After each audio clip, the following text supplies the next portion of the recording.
Ya, selamat pagi kepada pendengar setia Radio Berita Klasik, terutama kepada pendengar setia acara Through the Bible.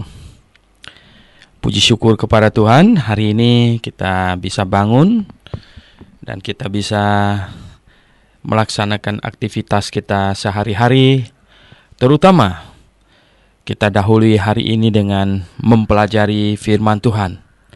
Ada hal-hal yang baik dan hal yang indah jikalau setiap orang yang mengasihi Tuhan, yang percaya kepadanya, memulai hari-hari hidupnya dengan mempelajari firman Tuhan, berdoa dan memohon Tuhan memimpin seluruh hari ini. Anda bersama dengan saya, Dr. Suhento Liau dan istri Liu Lilin. Kita bersama-sama akan mempelajari Alkitab hari ini. Kita sampai di Ibrani pasal yang ke-9. Ibrani pasal yang ke-9. Oke, sebelum membaca dan membahasnya, mari kita berdoa terlebih dahulu. Bapa di sorga, kami datang dengan hati yang disujudkan kepadamu, dengan segenap hati kami yang memuliakan Engkau. Kami mohon agar Engkau memimpin kami, agar di dalam mempelajari firman-Mu, pikiran kami diberkati Tuhan, hati kami juga, supaya kami sungguh-sungguh diperkenalkan kebenaran-Mu Tuhan, dibukakan bagi kami kebenaran-Mu, sehingga kami makin celik makin hari mata rohani kami, dan mengerti kebenaran dengan baik. Dan kebenaran itu sungguh menuntun hidup kami tiap-tiap hari. Kami berdoa dalam nama Tuhan Yesus Kristus. Amin. Oke, Lilin akan membacakannya. Pasal 9 ini agak panjang ya, 28 ayat. Oke, silakan. Demikian bunyi firman Tuhan ayat 1. Memang perjanjian yang pertama juga mempunyai peraturan-peraturan untuk ibadah dan untuk tempat kudus buatan tangan manusia. Sebab ada dipersiapkan suatu kemah, yaitu bagian yang paling depan, dan di situ terdapat kaki dian dan meja dengan roti sajian. Bagian ini disebut tempat yang kudus. Di belakang tirai yang kedua terdapat suatu kemah lagi yang disebut tempat yang maha kudus. Di situ terdapat mezbah pembakaran ukupan dari emas dan tabut perjanjian yang seluruhnya disalut dengan emas. Di dalam tabut perjanjian itu tersimpan buli-buli emas berisi manna, tongkat Harun yang pernah bertunas, dan lolo batu yang bertuliskan perjanjian. Dan di atasnya kedua kerup kemuliaan yang menaungi tutup pendamaian. Tetapi hal ini tidak dapat kita bicarakan sekarang secara terperinci. Demikianlah caranya tempat yang kudus itu diatur. Maka imam-imam senantiasa masuk ke dalam kemah yang paling depan itu untuk melakukan ibadah mereka. Tetapi ke dalam kemah yang kedua hanya imam besar saja yang masuk setahun sekali, dan harus dengan darah yang ia persembahkan karena dirinya sendiri dan karena pelanggaran-pelanggaran yang dibuat oleh umatnya dengan tidak sadar. Dengan ini Roh Kudus menyatakan bahwa jalan ke tempat yang kudus itu belum terbuka, sebab kemah yang pertama itu masih ada. Itu adalah kiasan masa depan sekarang. Sesuai dengan itu dipersembahkan korban dan persembahan yang tidak dapat menyempurnakan mereka yang mempersembahkannya menurut hati nurani mereka.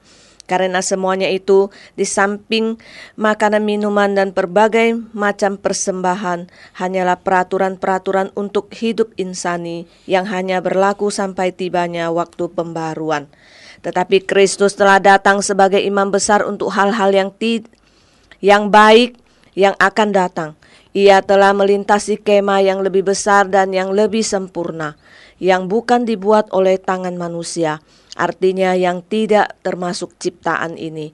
Dan ia telah masuk satu kali untuk selama-lamanya ke dalam tempat yang kudus, bukan dengan membawa darah domba jantan dan darah anak lembu, tetapi dengan membawa darahnya sendiri. Dan dengan itu ia telah mendapat kelepasan yang kekal.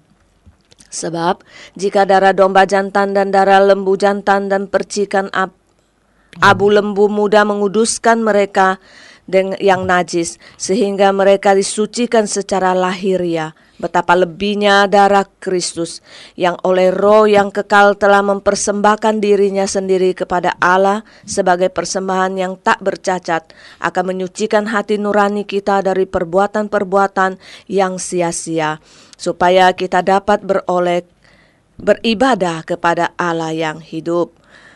Karena itu ia adalah pengantara dari suatu perjanjian yang baru, supaya mereka yang telah terpanggil dapat menerima bagian kekal yang dijanjikan. Sebab ia telah mati untuk menebus pelanggaran-pelanggaran yang telah dilakukan selama perjanjian yang pertama. Sebab di mana ada wasiat, di situ harus diberitahukan tentang kematian pembuat wasiat itu. Karena suatu wasiat barulah sah kalau pembuat wasiat itu telah mati, sebab ia tidak berlaku selama pembuat wasiat itu masih hidup. Itulah sebabnya maka perjanjian yang pertama tidak disahkan tanpa darah. Sebab sesudah Musa memberitahukan semua perintah hukum Taurat kepada seluruh umat, ia mengambil darah anak lembu dan darah domba jantan serta air dan bulu darah dan hisop, lalu memerciki kitab itu sendiri dan seluruh umat, sambil berkata, inilah darah perjanjian yang ditetapkan Allah bagi kamu, dan juga kemah dan semua alat untuk ibadah dipercikinya secara demikian dengan darah. Dan hampir segala sesuatu disucikan menurut hukum Taurat dengan darah, dan tanpa penumpahan darah tidak ada pengampunan. Jadi segala sesuatu yang melambangkan apa yang ada di sorga haruslah ditahirkan secara demikian, tetapi benda-benda sorgawi sendiri oleh persembahan-persembahan yang lebih baik daripada itu. Sebab Kristus bukan masuk ke dalam tempat kudus buatan tangan manusia yang hanya merupakan gambaran saja dari yang sebenarnya, tetapi ke dalam sorga sendiri untuk menghadap hadirat Allah guna kepentingan kita. Dan ia bukan masuk untuk berulang-ulang mempersembahkan dirinya sendiri, sebagaimana imam besar setiap tahun masuk ke dalam tempat kudus dengan darah yang bukan darahnya sendiri. Sebab jika demikian ia harus berulang-ulang menderita sejak dunia ini dijadikan. Tetapi sekarang ia hanya satu kali saja menyatakan dirinya pada zaman akhir untuk menghapuskan dosa korbannya. Dan sama seperti manusia ditetapkan untuk mati hanya satu kali saja, dan sesudah itu dihakimi. Demikian pula Kristus hanya satu kali saja mengorbankan dirinya untuk menanggung dosa banyak orang. Sesudah itu ia akan menyatakan dirinya sekali lagi tanpa menanggung dosa untuk menganugerahkan keselamatan kepada mereka yang menantikan Dia. Oke, pendengar yang kami kasih dalam Yesus Kristus, penulis Ibrani yang saya yakini Rasul Paulus di pasal 9 ini panjang lebar menjelaskan tentang prosesi ibadah simbolik perjanjian lama, ya. Jadi ini adalah ibadah simbolik, ya. Ibadah simbolik perjanjian lama. Di pasal 7, 8 sudah bicara tentang imam besar, posisi imam besar, posisi Tuhan Yesus yang adalah imam besar, dan pasti tidak gampang bisa diterima oleh orang Yahudi yang sudah di otaknya itu sudah terpaku mati bahwa imam besar itu harus keturunan Harun. Oleh sebab itu penulis Ibrani ini dengan susah payah menjelaskan tentang aturan imam besarnya Tuhan Yesus itu bukan ikut aturan Harun. Karena sudah dinubuatkan di dalam Mazmur 110 ayat 4, ya, di situ bahwa imam besar Tuhan Yesus itu adalah keimamatannya itu keimamatan menurut aturan Melkisedek, bukan menurut aturan Harun, ya.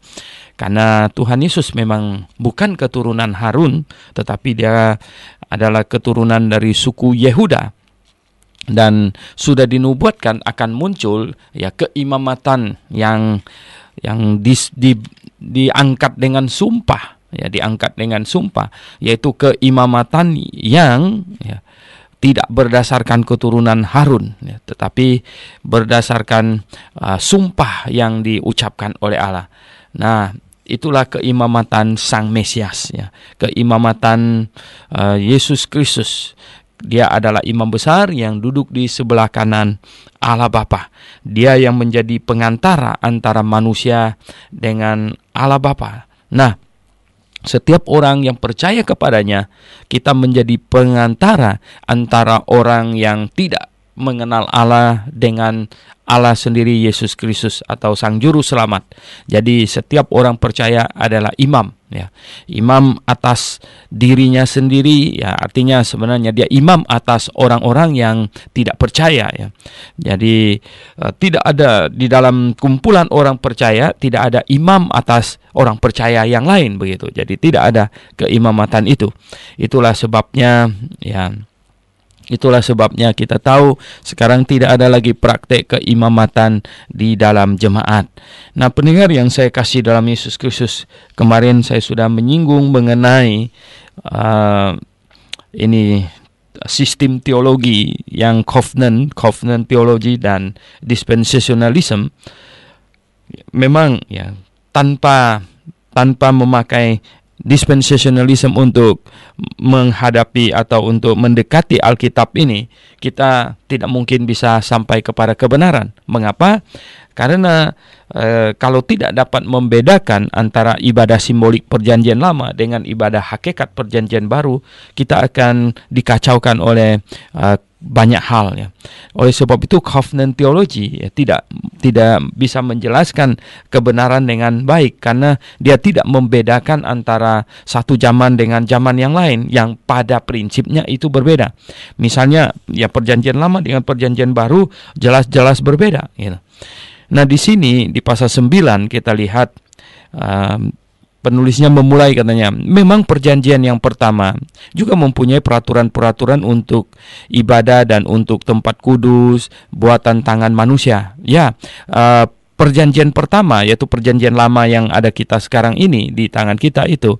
Nah, itu adalah mempunyai peraturan-peraturan untuk ibadah dan untuk tempat kudus buatan tangan manusia. Jadi ada aturan-aturannya, katanya, ya. Sebabnya ada dipersiapkan suatu kemah, yaitu bagian yang paling depan, dan di situ terdapat kaki dian dan meja dengan roti sajian. Bagian ini disebut tempat kudus. Ya, ini penjelasan tentang susunan di kemah pertemuan yang pertama, ya. Di belakang tirai yang kedua terdapat suatu kemah lagi, ya, sebenarnya ruangan maksudnya, ya. Ya, karena satu kemah satu ruangan, begitu, ya.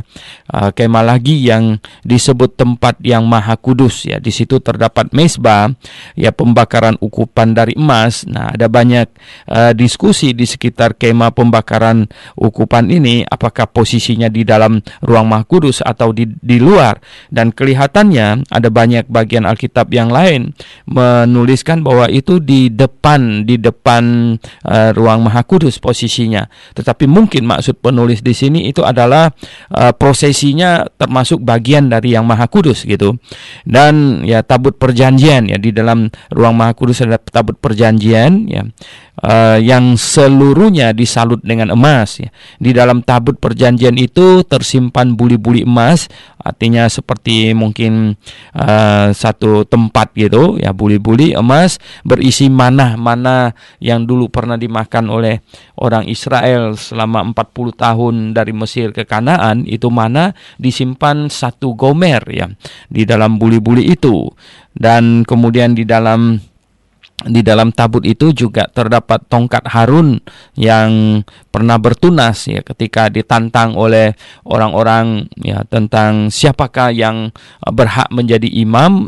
Jadi Tuhan suruh, ya, orang-orang yang ingin kompetisi ini serahkan tongkatnya, ya, ditancapkan di depan kemah, dan besoknya lihat siapa punya yang bertunas. Ternyata Harun punya yang bertunas. Padahal tongkatnya kan sudah kering, itu kayu yang sudah kering gitu, sudah lama dipegang-pegang ya, tetapi kemudian bertunas. Nah, tongkat Harun itu disimpan di dalam tabut itu, dan kemudian ada loh batu 10 hukum ya, ada tersimpan di situ. Nah, pendengar yang saya kasih dalam Yesus Kristus, ini tabut perjanjian, dan di atasnya ada kedua kerup ya, memang ada kerup dibuat dari emas ya, kerup kemuliaan yang menaungi tutup perdamaian ya, tutup pendamaian. Tetapi hal ini tidak dapat ya kita bicarakan sekarang secara terperinci. Jadi tidak diperinci, ini hanya menunjukkannya saja bahwa ada ibadah yang disertai dengan aturan dan prosesi dan semuanya ya, itu dimaksudkan untuk apa gitu ya. Nah, semua ini katanya sebenarnya ini adalah ibadah simbolik ya. Ini ibadah simbolik ya. Hakikatnya apa? Berkali-kali ini dikatakan gambaran ya, gambaran atau simbol ya, gambaran. Jadi ini bukan ibadah hakikat, ini ibadah gambaran ya. Oleh sebab itu kita perlu memahami bahwa kita sekarang ini ada di zaman ibadah hakikat ya, puji syukur kepada Allah. Tuhan Yesus datang, kemudian dia menggenapi semua ibadah simbolik perjanjian lama itu. Dan sekarang ya kita ada di zaman menyembah dengan hati, bukan menyembah dengan badan lagi, tapi menyembah dengan hati.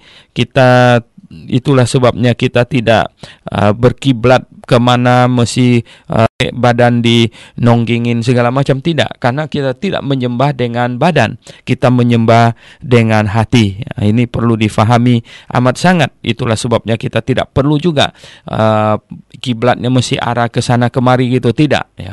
Tetapi kita cukup mengarahkan hati kita ke sorga, kepada Tuhan. Nah, ini ibadah hakikat, ibadah di dalam roh dan kebenaran. Ini yang dimaksud dengan Tuhan Yesus.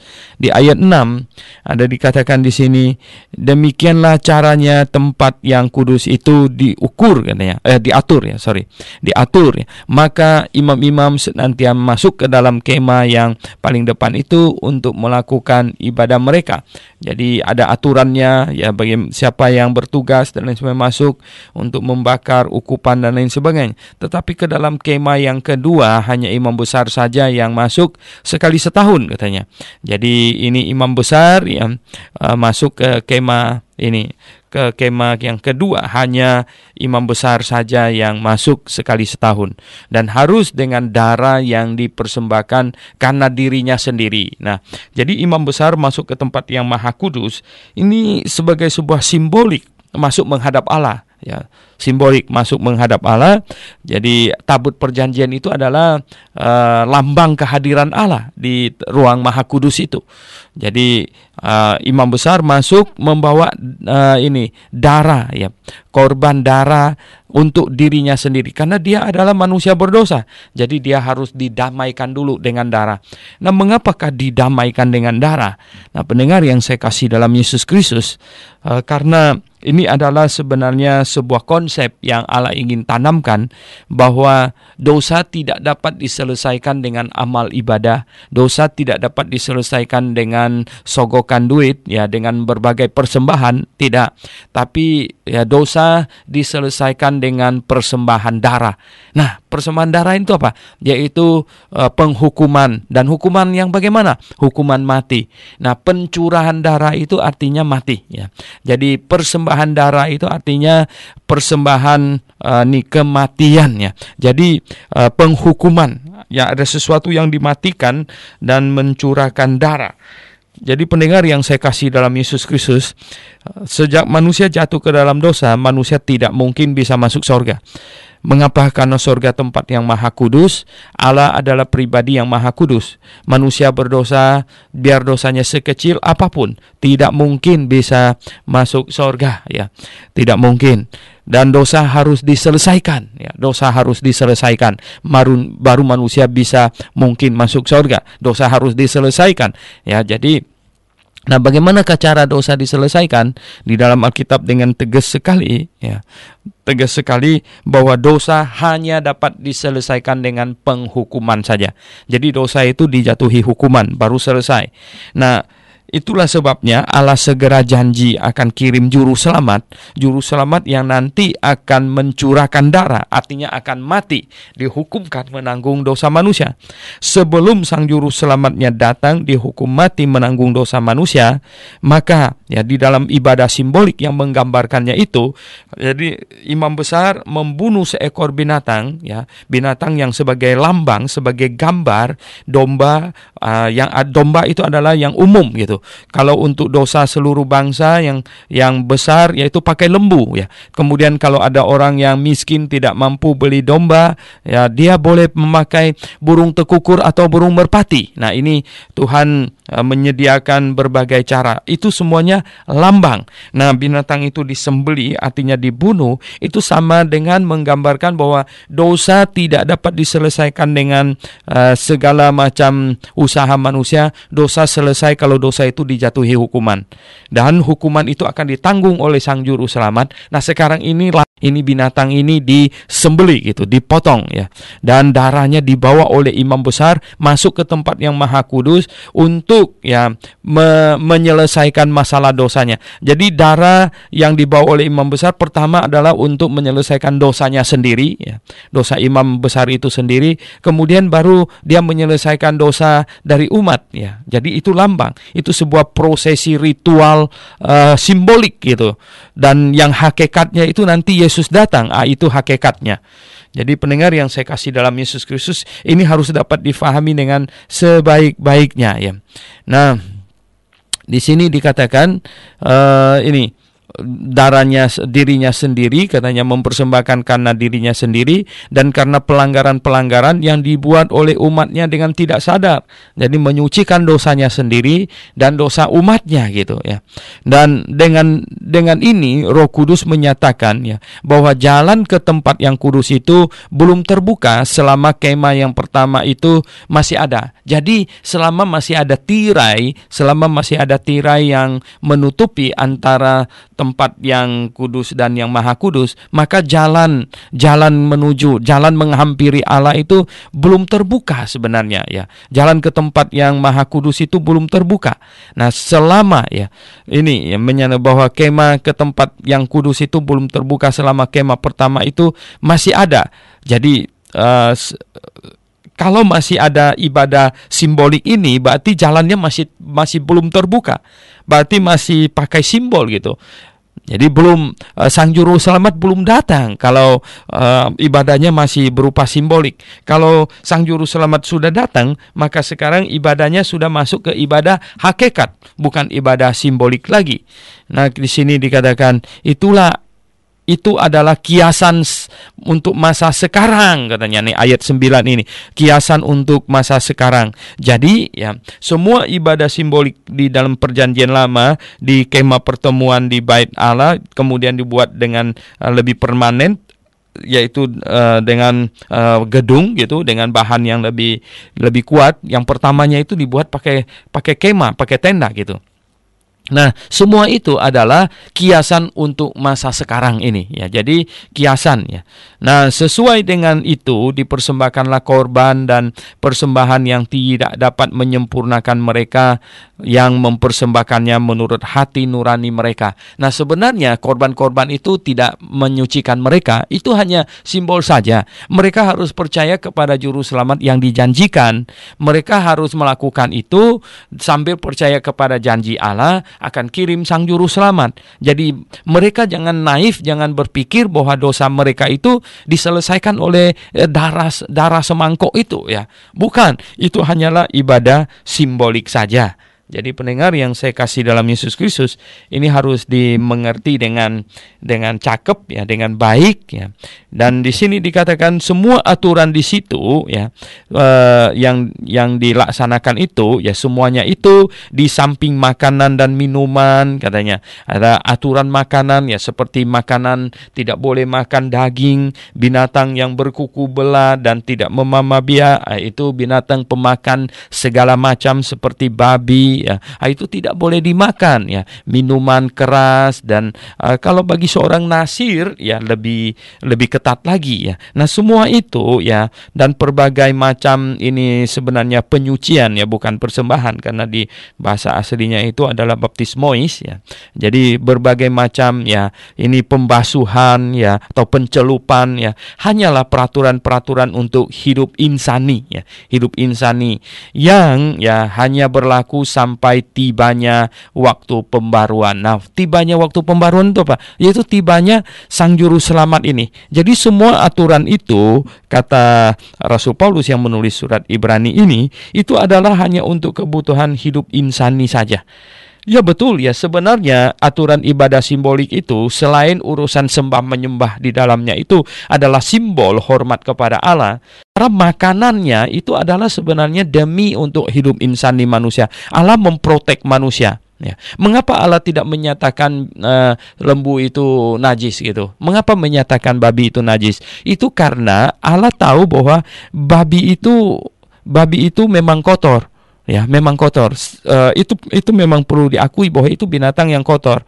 Oleh sebab itu pada zaman di mana cara masak masih belum sesempurna sekarang ini, itu sengaja dijadikan simbol najis, ya, simbol haram, supaya manusia menghindarinya. Itu demi kehidupan manusia, supaya manusia bisa hidup sehat gitu. Dan ada, ya, perintah bagaimana jilatan anjing segala macam itu adalah demi karena manusia waktu itu belum bisa mengobati rabies, ya, dan juga penyakit kusta yang belum ada obatnya dijadikan simbol kutuk supaya manusia bisa menghindari. Itu semua untuk kehidupan insani manusia, ya, yang hanya berlaku sampai tibanya waktu pembaruan. Ya, lihat di sini katanya, yang hanya berlaku sampai tibanya waktu pembaruan. Waktu pembaruan itu kapan yang dimaksudkan? Waktu pembaruan adalah waktu di mana Sang Juru Selamat tiba, maka yang disimbolkan tiba, maka simboliknya selesai tugasnya. Itu maksudnya. Semua ibadah simbolik Perjanjian Lama itu berlaku sampai tibanya waktu pembaruan, ya. Nah, selaras dengan Lukas pasal 16 ayat 16, ini perkataan Tuhan Yesus sendiri, hukum Taurat dan kitab para nabi berlaku sampai kepada zaman Yohanes. Hukum Taurat dan kitab para nabi berlaku sampai kepada zaman Yohanes, ya. Dan di dalam Injil Matius pasal 11 ayat yang ke-13 dikatakan hal yang sama, yaitu katanya, sebab semua nabi dan kitab Taurat bernubuat hingga tampilnya Yohanes, ya. Nah, tolong pendengar kasih tahu teman-teman kita yang di gereja Advent sama gereja Yesus Sejati segala, yang masih kebaktiannya pada hari Sabtu, ya.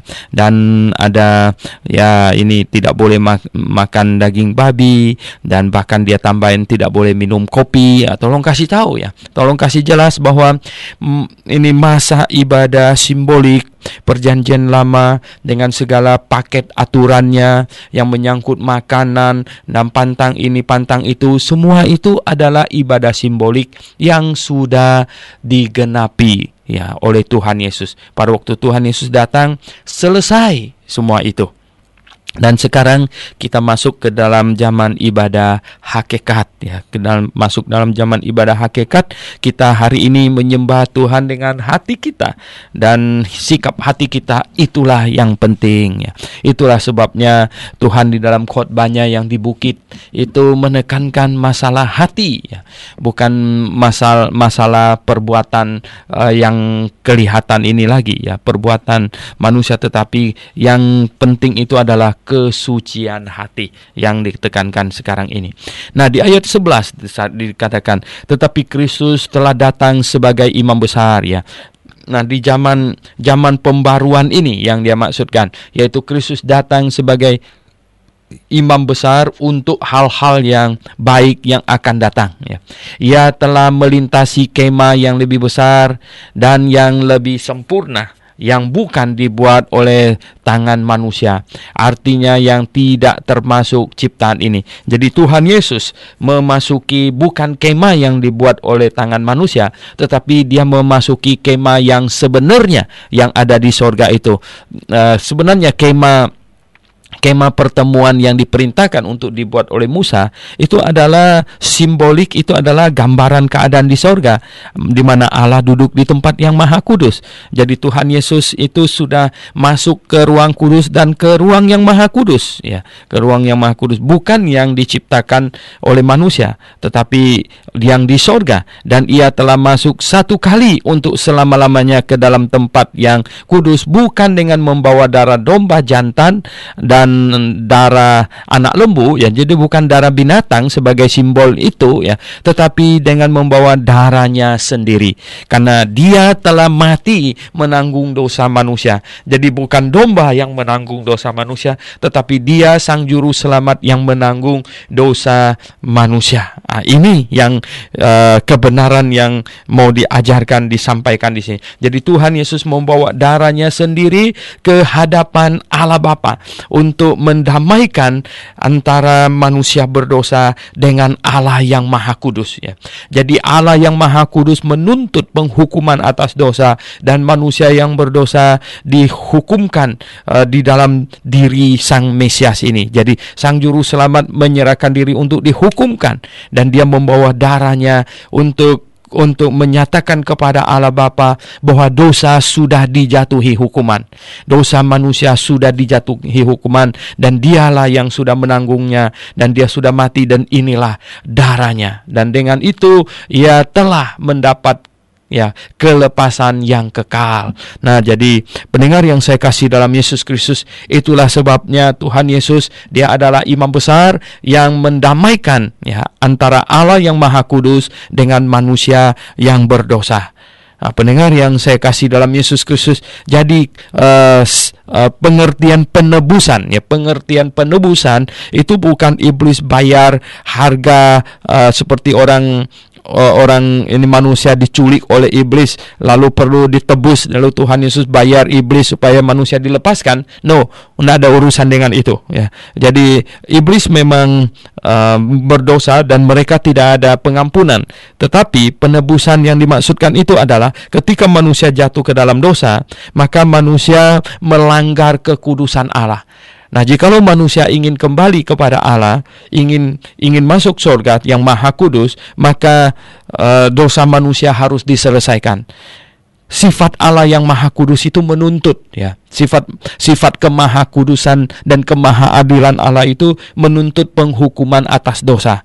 Nah, penebusan dilakukan itu adalah Yesus Kristus mengenakan tubuh manusia, makanya dilahirkan dan menyerahkan diri untuk menjadi tebusan, menyerahkan diri untuk dihukumkan.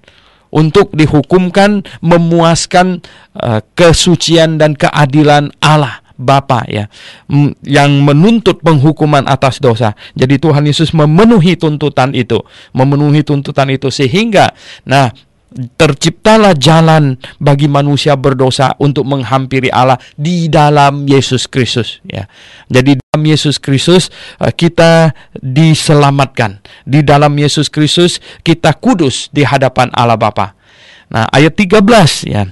Sebab katanya jika darah domba jantan dan darah lembu jantan dan percikan abu lembu muda, ya, menguduskan mereka yang najis, ya, sehingga mereka disucikan secara lahiriah, betapa lebihnya darah Kristus yang oleh Roh yang kekal telah mempersembahkan dirinya sendiri kepada Allah sebagai persembahan yang tak bercacat, akan menyucikan hati nurani kita dari perbuatan-perbuatan yang sia-sia, supaya kita dapat beribadah kepada Allah yang hidup.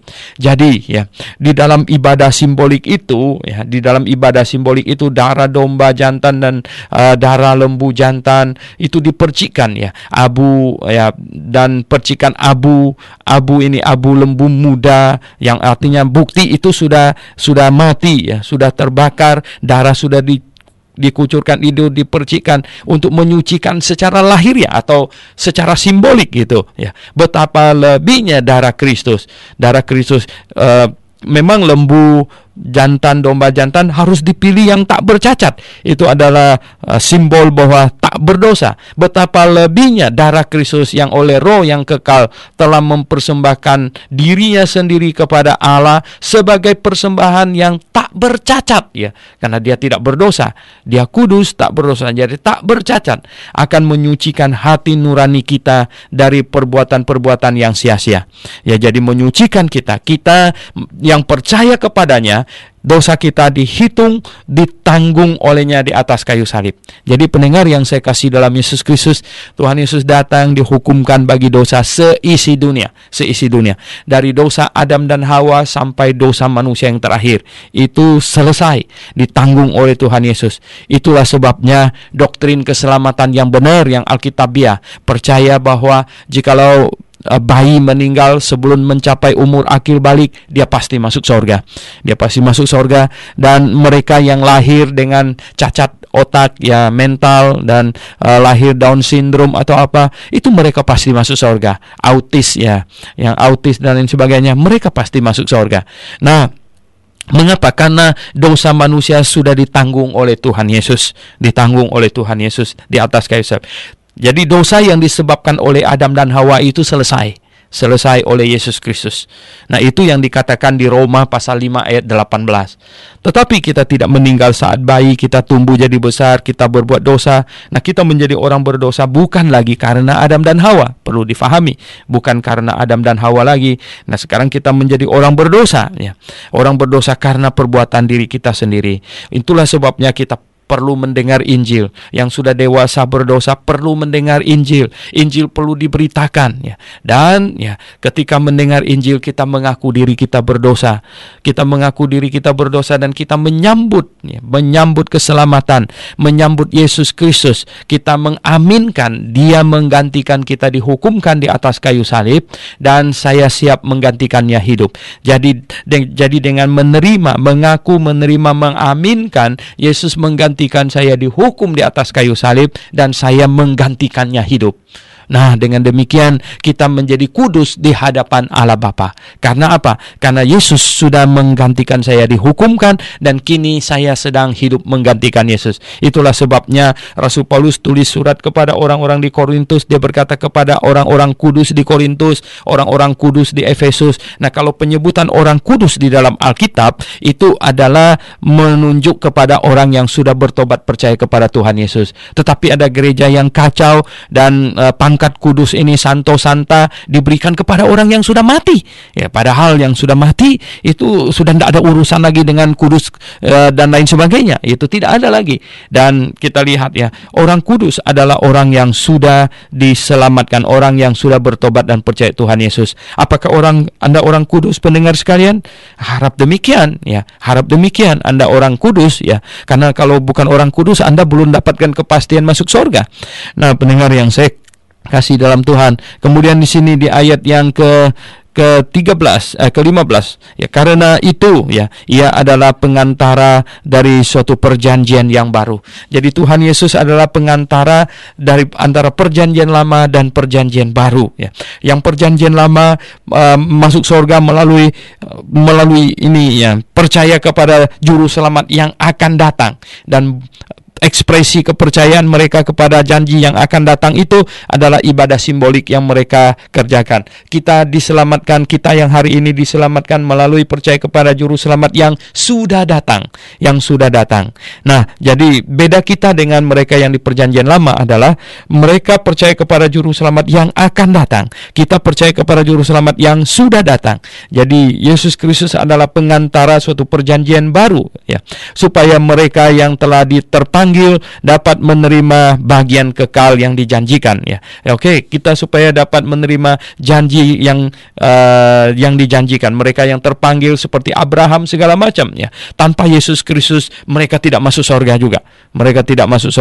Itulah sebabnya Nuh sangat berjasa bagi Adam dan lain. Sebab apa? Jikalau bukan Nuh, kalau Nuh pun tidak benar, maka seluruh muka bumi ini dihapuskan. Bagaimana Adam bisa diselamatkan sementara juru selamat yang dijanjikan ternyata tidak datang, gitu.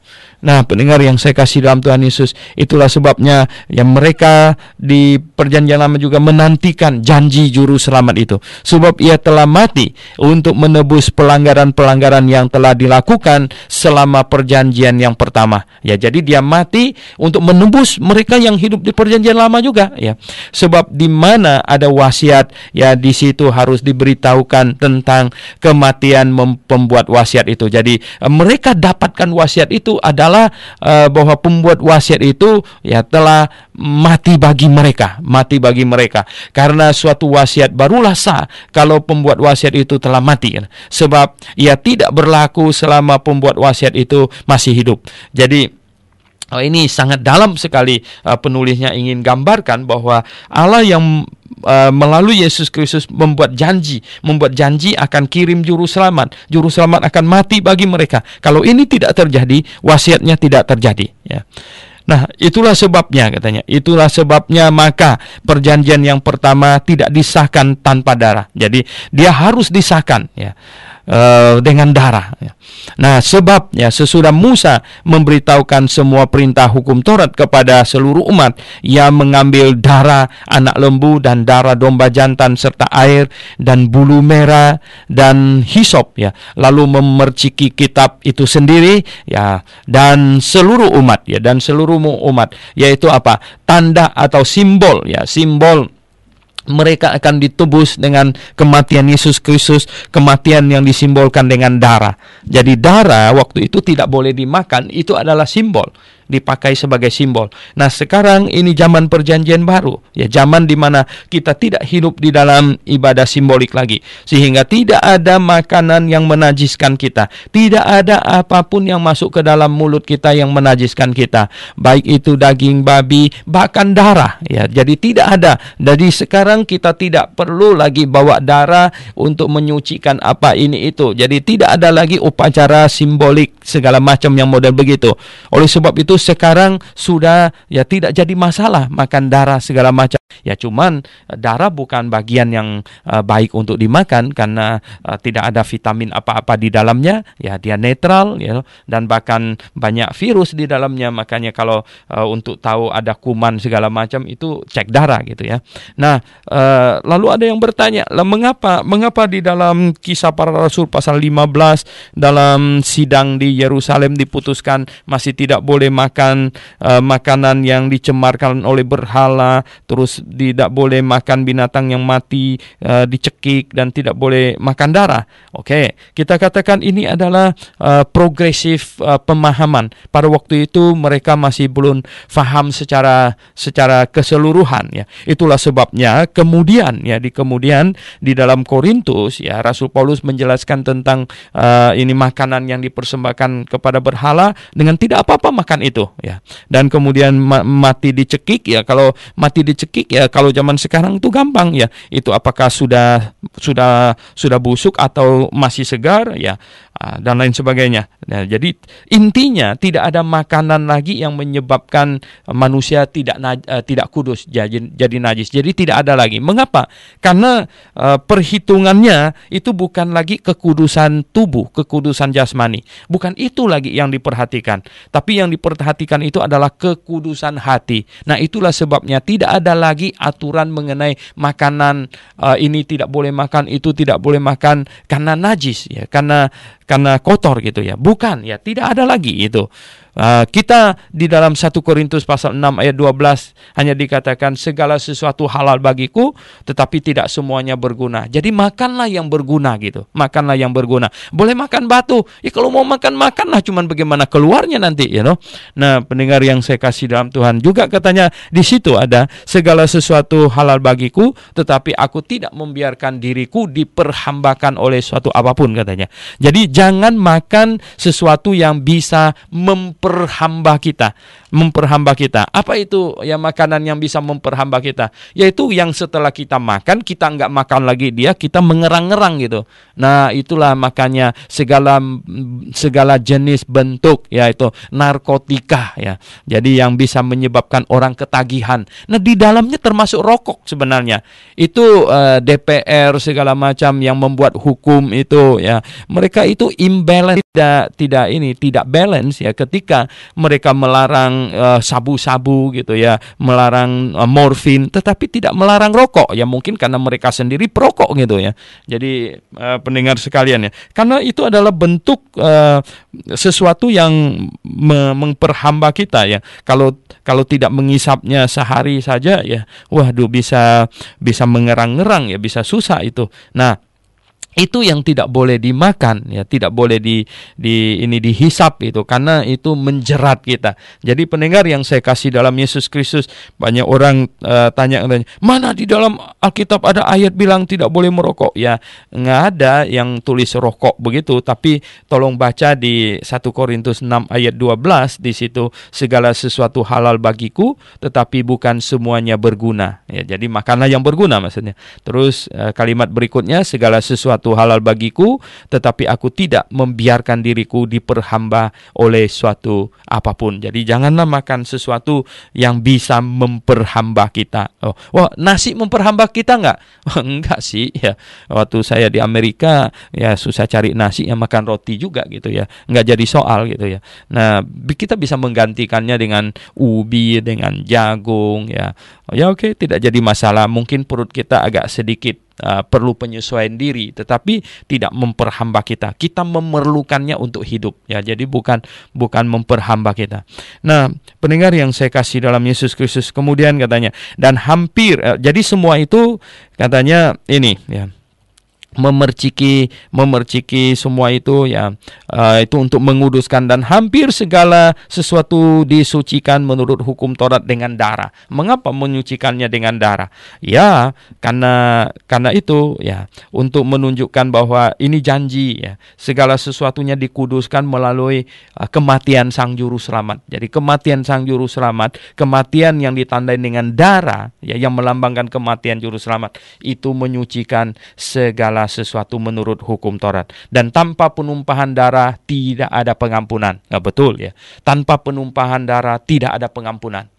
Nah, jadi tanpa kematian Tuhan Yesus Kristus di atas kayu salib yang memuaskan keadilan dan kesucian Allah, tidak ada pengampunan.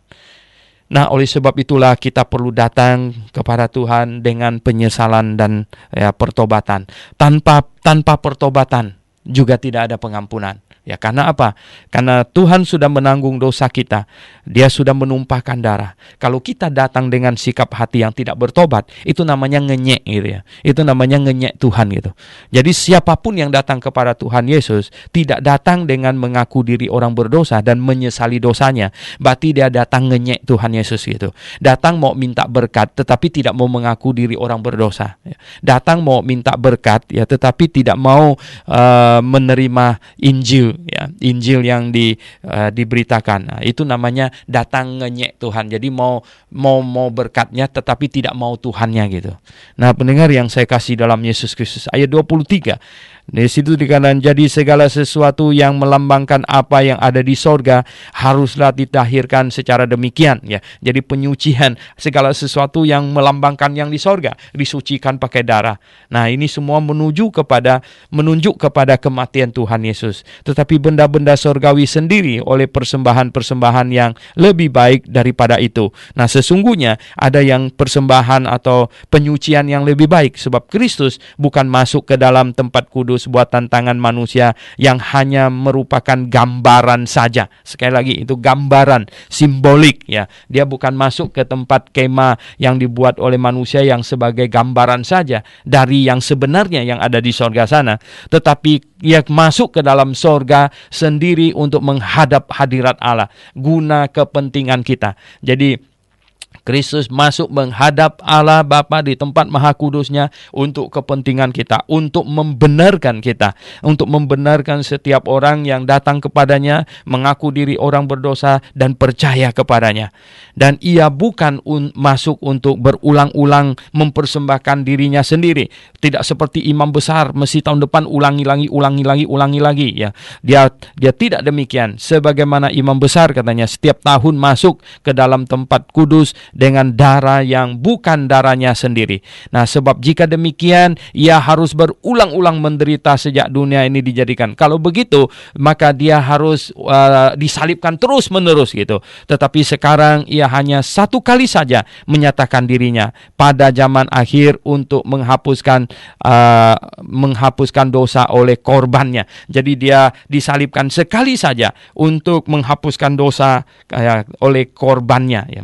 Jadi dosa dijatuhi hukuman dan Tuhan Yesus menanggung hukuman itu sekali saja. Untuk dosa berapa banyak? Untuk dosa seisi dunia, untuk dosa dari Adam dan Hawa sampai dosa manusia yang terakhir ya. Jadi dosa yang dibawa oleh Adam dan Hawa itu selesai. Nah, pendengar yang saya kasih dalam Yesus Kristus, jadi ketika seseorang bertobat percaya kepada Tuhan Yesus, berapa banyak dosanya yang disucikan, berapa banyak dosanya yang selesai? Seluruh, yaitu dosa yang dulu, sekarang, sampai yang di depan, yang belum diperbuatnya, yang terakhir diperbuatnya, semua selesai. Wah, kalau orang bilang, enak sekali kalau gitu bisa berdosa terus. Nah, yang berkata demikian itu ngenyek Tuhan ya. Karena apa? Karena kalau kita tahu Tuhan sudah dihukumkan menanggung dosa kita, masakan kita berkata demikian? Masakah kita tidak datang dengan penyesalan gitu? Masakan kita tidak datang mengaku kita orang berdosa dan menyesali dosa itu?